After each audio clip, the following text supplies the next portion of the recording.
ఇప్పుడు అప్పుల పాలయ్యారు, జీవితాంతం అప్పుల పాలు అవుతారని ఏమైనా గ్యారంటీ ఉందా? ఎంతో మంది అప్పుల పాలైన వాళ్ళు తర్వాత కుబేర్లు అవ్వలేదా? ఓలడంత మంది ఉన్నారు అయిన వాళ్ళు. ఈ రోజు కుబేర్లు అయిన వాళ్ళు రేపు పొద్దున అడుక్కు తింటూ పోలేదా? తిండి లేకుండా అయిపోలేదా?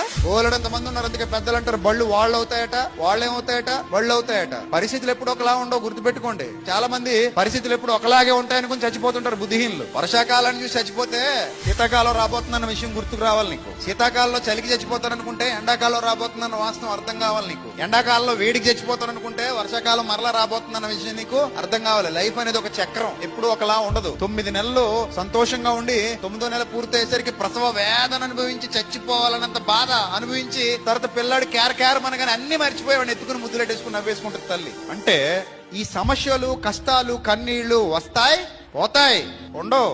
ఏ కష్టం శాశ్వత కాలం ఉండదు, ఏ శ్రమ శాశ్వత కాలం ఉండదు, ఏ బాధ శాశ్వత కాలం ఉండదు.